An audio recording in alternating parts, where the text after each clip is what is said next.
Hey guys, welcome to my YouTube channel. So today we are talking about this printer.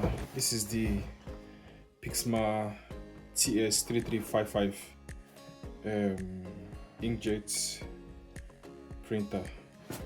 So I had to get this because printing has been so expensive after schooling, and from my calculation, having to get a printer will be cost it saved me a lot of money, like on the long run. So let's open this.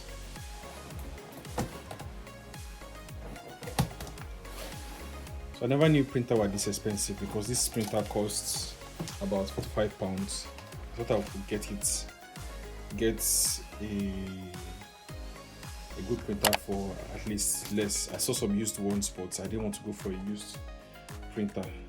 So it's better for me to get a new one with at least a good warranty and all.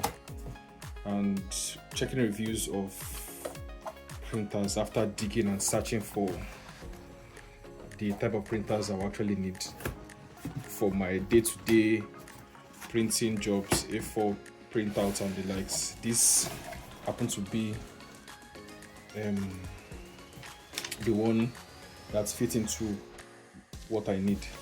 So let's check it. So now let's see this.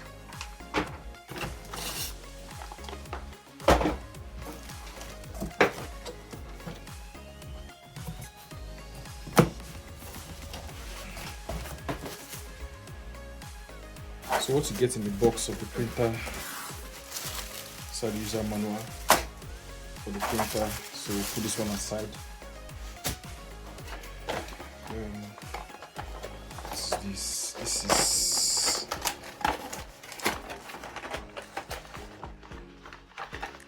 okay. This is the cartridge for the printer.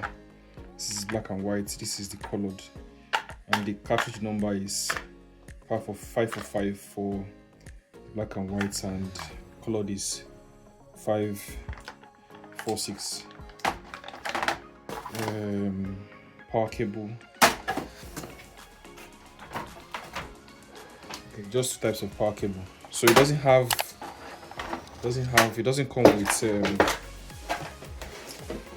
with a USB cable. This traditional printer USB cable doesn't come with it because you don't actually need it for this one, except if you still prefer using a wired connection. This supports wireless connection, like you can connect to your phone, your laptop and the likes. So this is printer. The materials feels very cheap and light. So we'll be making another video to see what this printer can do and support different paper size. You have the A4 and the A5. This is how you adjust it. That's the paper size you want. So you have the A4, the A5, B5 and letter size. So this is the Pixma printer. Pixma TS3355 printer. So I'll play around with this for a few days because I have some printing jobs to do, and I'll make another video of how to operate this and give an impression of this printer.